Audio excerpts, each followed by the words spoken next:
Assalomu alaykum barchaga. Siz bilan Atom o'quv markazi va Mahmud Matkarimov. Demak, bilamiz, kecha kimyo bo'yicha butun respublikamizda milliy sertifikat imtihonlari bo'lib o'tdi. Aynan 4-oktyabrda. Demak, mana shu nimada milliy sertifikat imtihonlarida men o'zim ham qatnashdim. Ikkinchi smenada qatnashdim. Savollar bo'yicha e'tirozim yo'q. Savollar o'ta go'zal, o'ta chiroyli, sonlari ham, o'zi umuman kimyoviy taraflama ham juda ham zo'r. Endi mana shundan 41, 42, 43 ni yozma ishlarni birma-bir esimda saqlab chiqqandim. 36 dan 40 gacha ham o'z esimda bor. Xudo xolasa ularni ham tasharman.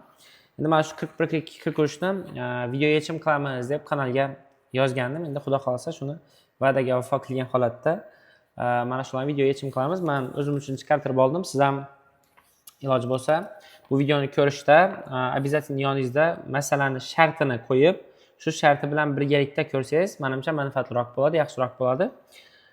Xullas, ajoyib video yechim bo'ladi, xudo xolasa ko'ring va umid qilaman manfaatli bo'lishiga.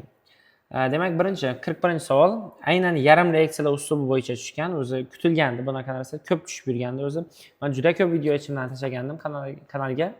Yarim reaksiyalar bo'yicha bu safar yana shu savoldan tushgan. Ikkinchi smenada, demak, xalkoperidga permanganat anioni plus vodorod plus marganez plus 2, mis 2 plus temir 3 plus sulfat va suv hosil bo'lgan.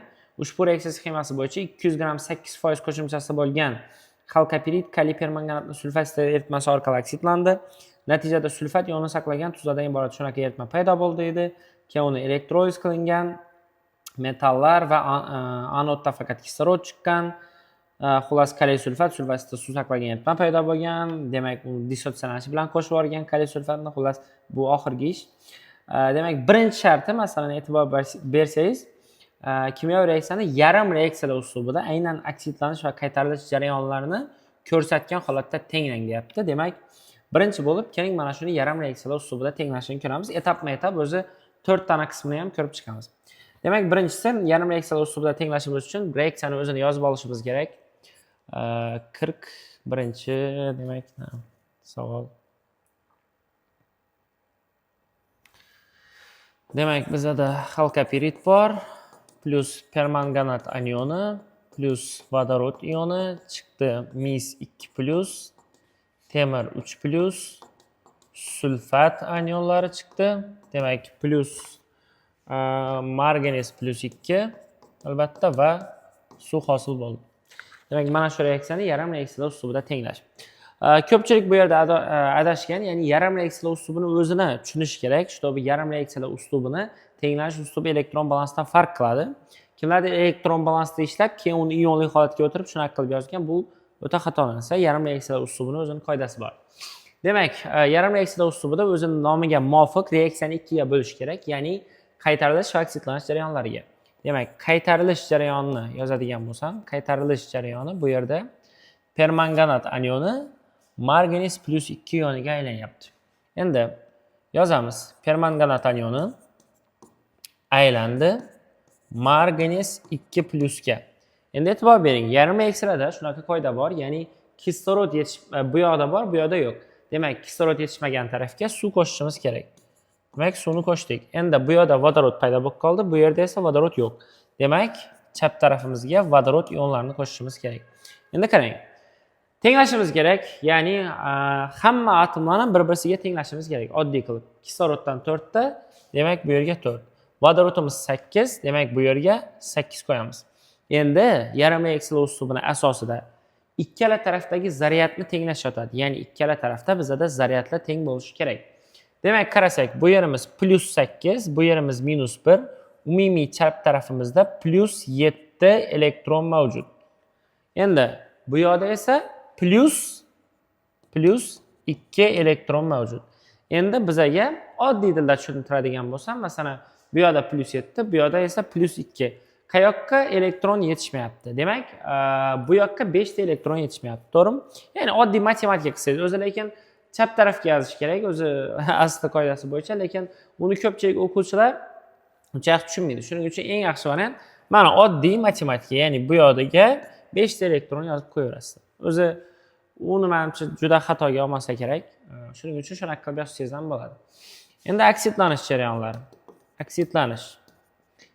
Aksitlanish jarayonlarida, demak bizda mana bu halqa pirit mis plus 2 yoniga, temir 3 plus yoniga va sulfat anioniga aylanyapti.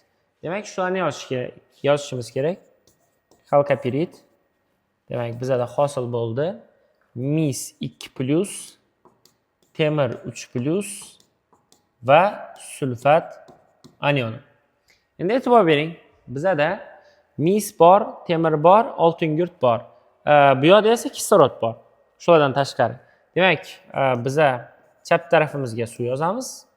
O'ng tarafimizga esa odatga muvofiq, qoidaga muvofiq deylik, vodorod yozamiz. Endi tenglashimiz kerak. Misda teng, temirlar teng, sulfat bu yerga 2 qo'yamiz. 4 2 8 bo'ldi. Shuning uchun bu yerga 8 qo'yamiz. Endi vodorodimiz 16 qo'yamiz vodorodimizni. Endi chap va o'ng tarafdagi zaryadlarni tenglashtiramiz. Bu yerda 0, bu yerda ham 0, chunki zaryad yo'q. Endi bu yoqda qaraydigan bo'lsak, plus 2, plus 3, plus 5, plus 5 ga minus 4 ni qo'shadigan bo'lsak, plus 1 bo'ladi.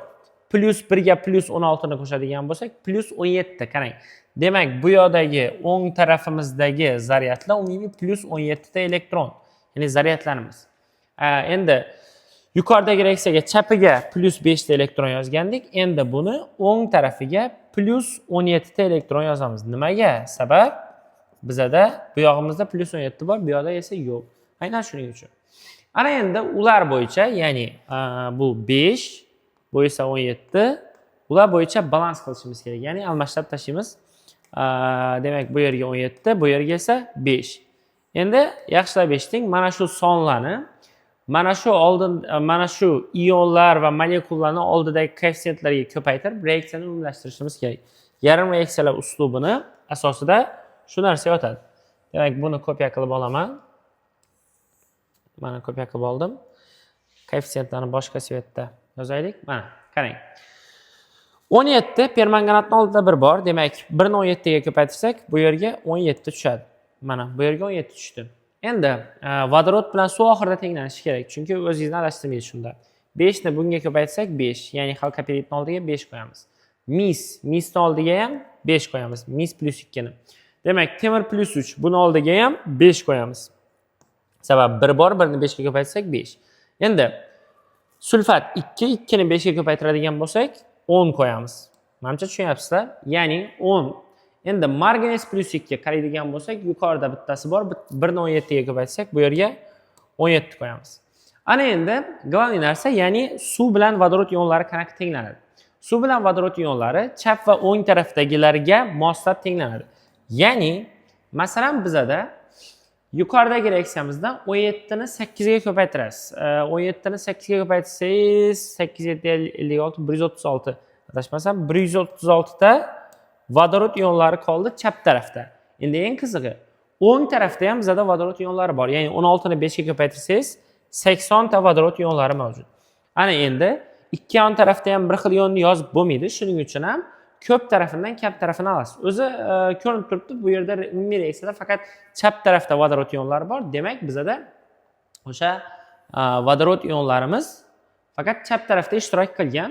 136 dan 80 ni ayiradigan bo'lsangiz, 56 ta vodorod ionlari qoladi. Demak, 56 ta vodorod ionlari chap tarafimizda bor. Bu yerga 56 qo'yamiz. Yana endi suvlarni ko'radigan bo'lsak, suvlarimiz xuddi u ham shunaqa. Ya'ni bizda suvlarimiz chap tarafda 5 8 40 ta suv bor. Ya'ni mana bu oksidlanish jarayonida 40 ta suv bor. Endi yuqoridagi qaytarilish jarayonini ko'radigan bo'lsak, 17 ni 4 ga ko'paytiradigan bo'lsak, 68 ta suv bor.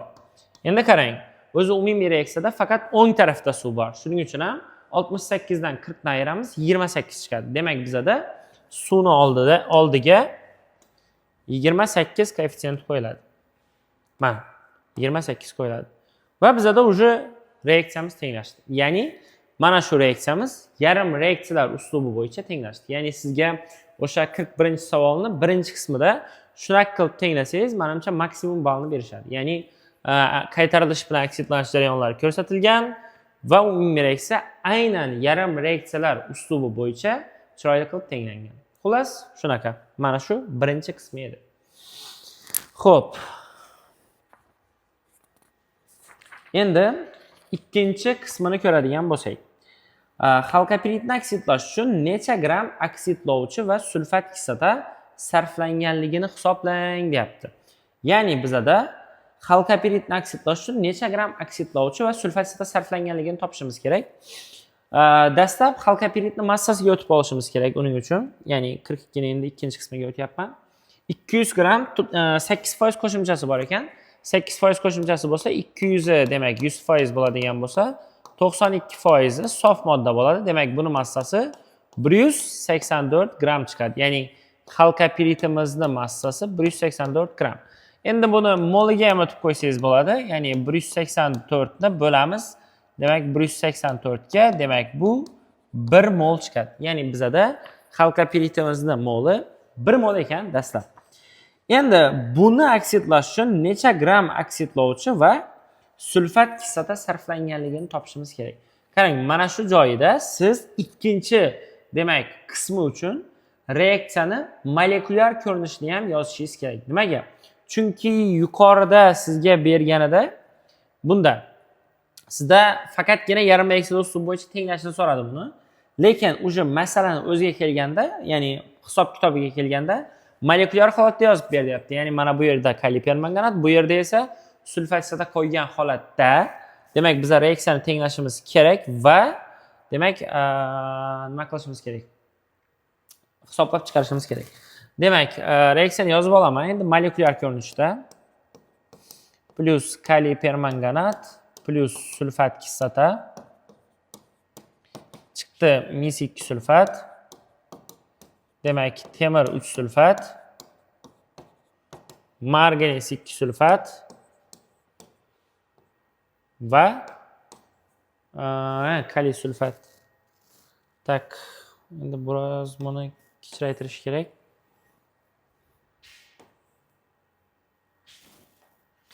Demak, kaliy sulfat va suv.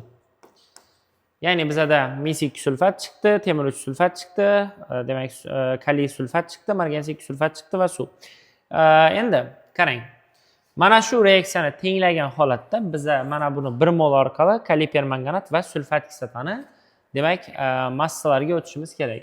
Buning uchun molekulyar holatda tenglab olishimiz kerak. Molekulyar holatda tenglash uchun xohlasangiz demak kislorod balansidan foydalansangiz bo'ladi, xohlasangiz elektron balansidan foydalansangiz bo'ladi. Xullas farqi yo'q. Buni qaysi uslubdan foydalanishdi? Menimcha reaksiyani tenglashni ko'pchilik bilsa kerak deb o'ylayman. Ya'ni mana bu reaksiyani tak yoki yo'q, ko'rsatib ketaman lutchi. Ya'ni keling, давайте kislorod balans uslubi bo'yicha tenglaymiz, chunki elektron balansni ko'pchilik biladi buni tenglashni. Bir videoni o'zida men ham yarim reaksiyani ham kislorod balansni ko'rsatgan bo'laman shunda. Ko'pchilikka manfaatli bo'ladi menimcha. Kislorod balans uslubi ham yarim reaksiyaga o'xshash, ya'ni bundan bu hosil bo'lgan va bu hosil bo'lgan, demak shuning uchun ham bundan bularni hosil qilamiz. Demak, bu qayta elektron balansiga qaraganda zo'rroq bo'ladi, osonroq bo'ladi. Mis 2 sulfat plus temir 3 sulfat. Qarang. Bizada demak e'tibor beradigan bo'lsak, mis bor, oltin gurt bor, demak temir bor. Lekin bu yoqda sulfatimiz ham bor. Aynan nima uchun sulfat hosil bo'lgan bu yerda desak, albatta muhit ta'sir qilgan. Shuning uchun ham chap tarafda muhitni ta'sir qildiramiz, ya'ni sulfat kislotani. Plus o'ng tarafimizda albatta suv chiqadi. Sababi vodorod hisobiga suv chiqadi. Endi mislarimiz teng, temirlarimiz teng bo'lishi uchun bu yoqqa 2 qo'yishimiz kerak. Bu yerga 2 qo'ydik. Endi sulfat mana bu yerga 2 qo'ysak tenglashadi. Yo'q, tenglashmaydi halida. Lekin demak bizada 2, 3, 5 ta sulfat bo'ldi. O'ng tarafimizda endi oltin gurtlarni qaraydigan bo'lsak 2, 2, 4 plus 1, ya'ni oltin gurtlarimiz ham 5 ta bo'ldi. Bizada bu uslubda, ya'ni kislorod balans uslubida bilasiz, kisloroddan tashqari bo'lgan hamma atomlar tenglanishi kerak. Faqat bitta kislorod tenglanmasa bo'ladi. Ya'ni o'zi qoidani o'zi ham shu, ya'ni ma'nosi ham shu. Bizada demak chap tarafimizda 4 ta kislorod bor, o'ng tarafimizda 4, 2, 8, demak 3, 4, 12, 12 ga 8 ni qo'shsak 20, 21. Demak 21 o'ng tarafda kislorod, chap tarafda esa 4 ta kislorod bor. Umumiy qaraydigan bo'lsak, bizada chap tarafimizga 17 ta kislorod yetishmay qoldi. Ya'ni kislorod balans uslubida balans kislorod bo'yicha qilinadi. Shuning uchun ham kislorodlarni tenglashish yoki tenglashmasligidan kelib chiqadi. 17 kislorod chap tarafga yetmadi. Ana endi kaliy permanganatni, demak, tarafini yozamiz. Kaliy permanganat plus sulfat kisata. Demak, bizda bundan nima hosil bo'lgan? Kaliy sulfat hosil bo'lgan, marganes 2 sulfat hosil bo'lgan va suv hosil bo'lgan. Ana endi reaksiyan tenglaydigan bo'lsak, kaliydan 2, bu yerga 2 qo'yamiz, marganes bu yerga 2, sulfatlar bu yerda 3, vodorodimiz bu yerda 3. Ana kisloroddan tashqari hammasi tenglandi. 4 2 8, 12 chap tarafimizda 20 ta kislorod, o'ng tarafimizda 4 2 8, 4 ni qo'shsak 12, 12 ga 3 ni qo'shsak 15 bo'ladi. Demak, o'ngimizga 5 ta kislorod yetishmay qoldi.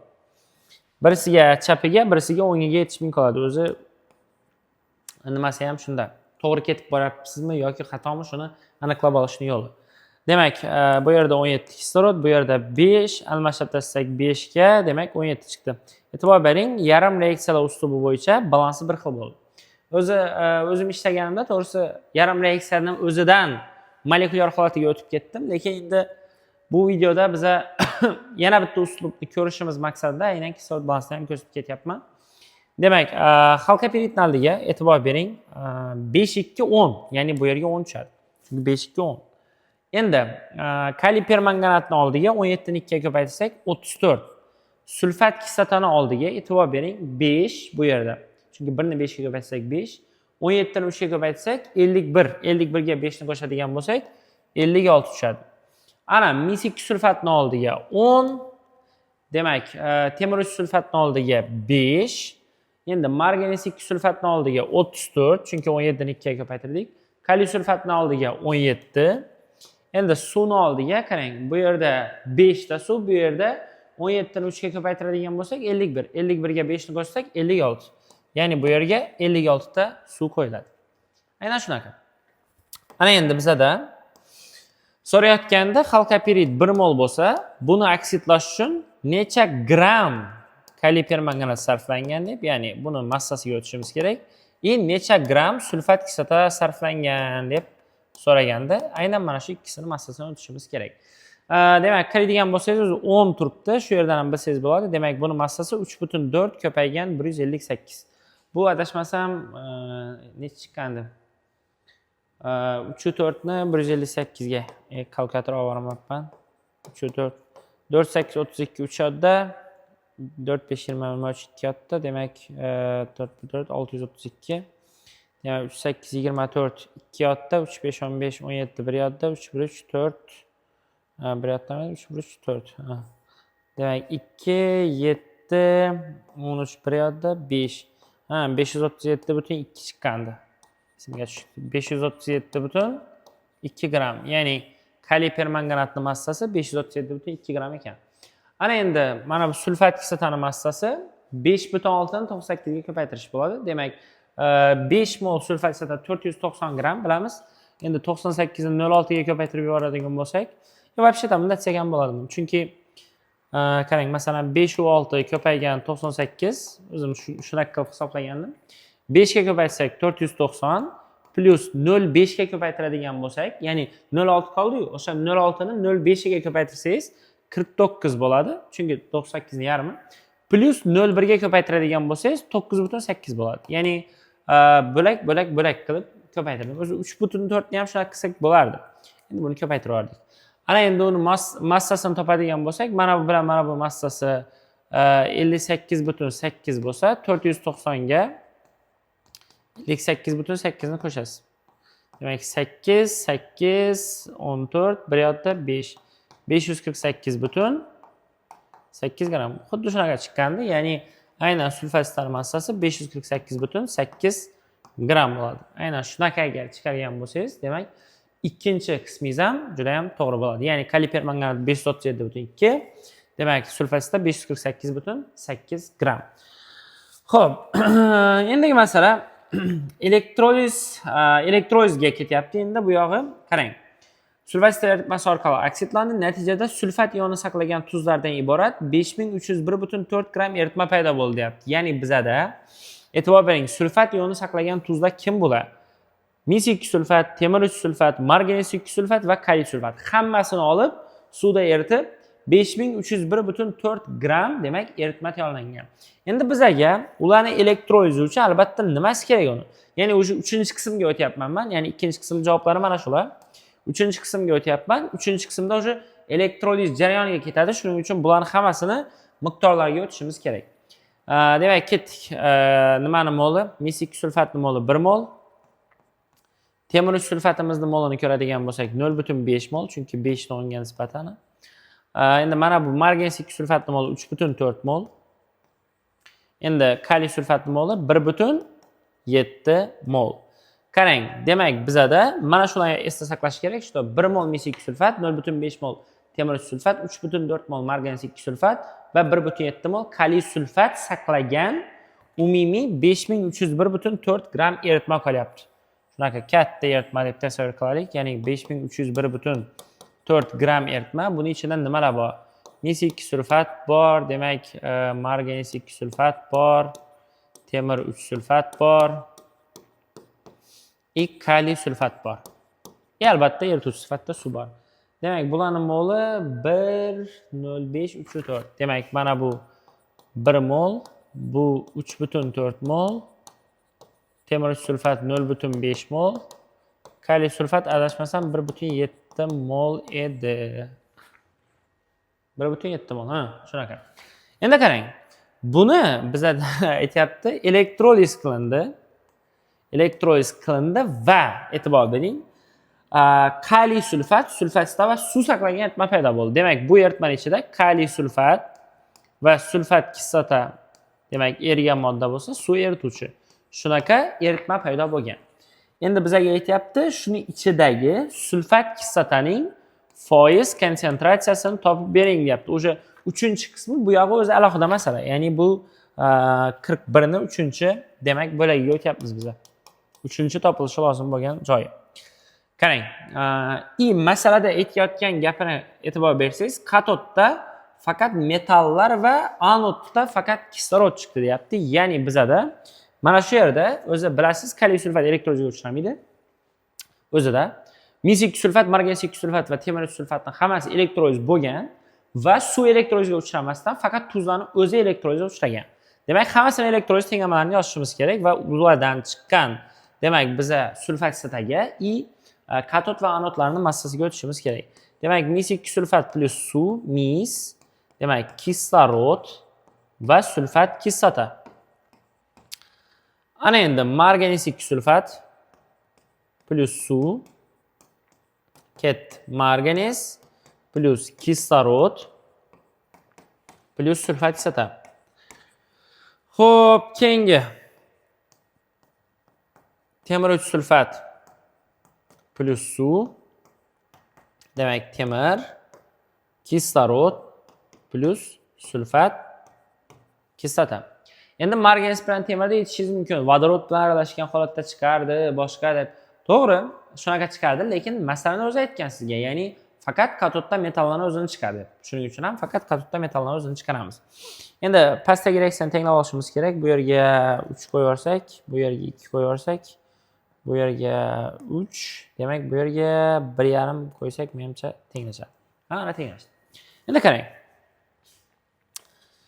Demak, shuni bu yerga aytaveradi. Mis 2 sulfatimiz 1 mol bo'lsa, bundan chiqqan sulfat sistamizning moli ham 1 mol. Ko'rinib turibdi o'zi. Demak, marganez 2 sulfat 3,4 mol bo'ladigan bo'lsa, bundan chiqqan sulfat sistem ham 3,4 mol. Endi temir 3 sulfat 0,5 mol bo'ladigan bo'lsa, bundan chiqqan sulfat sistem 1,5 mol. Endi e'tibor bering, hammasini yig'indisi, biz hammasini qo'shadigan bo'lsak, demak 5,9 mol edi adashmasam. 5,9 mol sulfat sistem massasi. Hosil bo'lgan eritmadagi, ya'ni mana bundagi. Endi bizga keyingi eritmani massasi kerak. Uning uchun mana shu katod va anodda chiqqan moddalarning massalarini olib tashlashimiz kerak, hammasini olib tashlashimiz kerak. Demak, birma-bir hisoblaymiz. Ya'ni masalan bu yerda ikkalasi menimcha mis 2 sulfat уже yod bo'lib ketgan ko'pchilikda 80 bo'ladi. Demak, bularning massasi ham 80 gram bo'ladi. Buni bilasiz. Endi marganez 0,5 ni 32 ga ko'paytiradigan bo'lsak 16, 16 ga 55 ni qo'shadigan bo'lsak, adashmasam 71 edi. 71 bo'lsa, общий massasini hisoblaymiz. Demak, 71 ni ko'paytiramiz 3,4 ga. Demak, 70 ni 3,4 ga ko'paytiradigan bo'lsak, tak 0, demak 4 7 28 plus 3 0 0 21. Demak 0 8 bu yerda 3, bu yerda 2. 238 bo'ladi. Demak 238 ga qo'shadigan bo'lsak, biza 70 ni ko'paytirdik-ku, u yoqda demak nima qoldi? 1 qoldi. 1 ni 3,4 ga ko'paytsak 3,4. Demak 4 1 1 241,4. Adashmasam 241,4. Ya'ni mana shu ikkisi 241,4 gram bo'ladi. Buni katutanotunda chiqqan moddalar. Endi bu 0,5 mol pastiga 1, demak qarang. 1,32 ga ko'paytsak 48, demak bu yer 112, 112 ga 48 ni qo'shsangiz 160 bo'ladi. Demak bu ikkalasini ham katutanotini massasi 80 gram bo'ladi. Ana endi общий biza keyingi eritmani massasini topishimiz uchun 5301,4 dan olamiz, ya'ni ayirib tashlaymiz. 80 ni plus 241,4 ni plus 80 ni. Shuni ayiramiz. Bular ayiradigan bo'lsangiz, men точно esimda bor. Wow degandim shu yerga, ya'ni juda zo'r tuzishibdi deb. Ya'ni bu 4900 gram chiqadi. Ya'ni keyingi eritmani massasi bizada 4900 gram. Nimaga wow dedim? Sababi mana buni mol yoqmay turgandi, chunki 5,9 mol qanaqa qisqaradi ekan deb o'ylab turgandim. No, o'zi примерно bilib turgandim shu qisqaradigan narsa kelishini, lekin 49 mingga kelib qolgan. Demak, keyingi eritmani massasi 49 mingmish, uzr, 4900 gram. Ana endi biza shuni ichidagi sulfositani foizini topadigan bo'lsak, uning uchun birinchi bo'lib sulfositani massasini topishimiz kerak. Demak, u 5,9 ko'paygan, to есть 5,9 ko'paygan 98 gram bo'ladi. Ana uni foizini topsak, mana shu yerga yozavering. 5,9 ko'paygan 98 taqsim, demak 4900. Qarang, qanaqa go'zallik bu. Ya'ni bu bilan buni qisqartirasiz. Masalan, bu yerda 100 qoladi, bu yerda esa 2 qoladi.